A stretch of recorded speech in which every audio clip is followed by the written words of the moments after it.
Most people have improved their lives tremendously by coming to the city from very poor rural areas. I mean, the city grew this way for the last 40 years. The city provided opportunity, economic growth and development, health services, education. This is good for people. What's bad for people is the intensity of our existence, the pollution it creates, our depletion of the resources, the issues of stress, the intensity of city life, our consumption of energy, our generation of dust.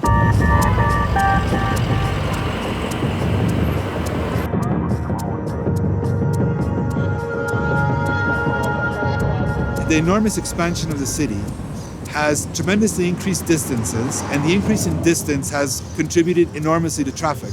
People have to move 40 kilometers through a relatively dense city, and that causes tremendous impact on people's quality of life. They're driving to work hour and a half, 2 hours. It obliges people to be eating on the go, for example. With that schedule, you end up buying your food in these little marts. You buy expensive food that's almost instant. And this is generating a lot of health issues for the city. The traditional Mexican diet of chile, tomato, onion, tortillas, beans, all delicious and all so healthy for you. So people could eat healthy, and there's places to buy it everywhere. But it's also it's a lifestyle thing. We all have to watch ourselves because a lot of it isn't healthy. I mean, especially the stuff you're buying on the street. But once again, it's awareness. It's about the culture. People have to adapt to city life.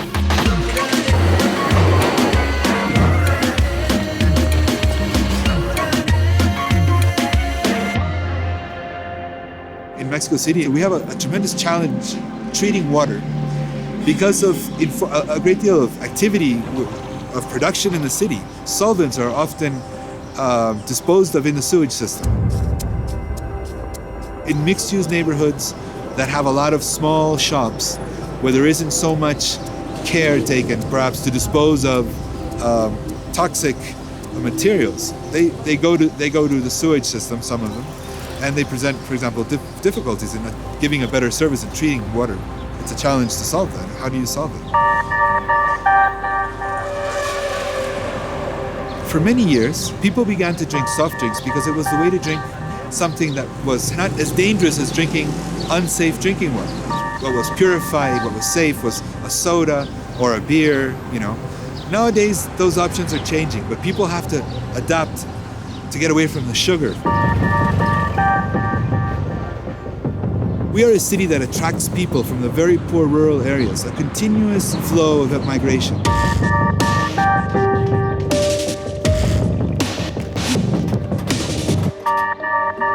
The role of government is leadership, and the government has subsidized a lot of basic foods. And in a city where those subsidies are really important for people, like medicine also, the government has a very active role in subsidizing, I believe. It's one of the roles of government is to redistribute wealth because people's lives are at stake.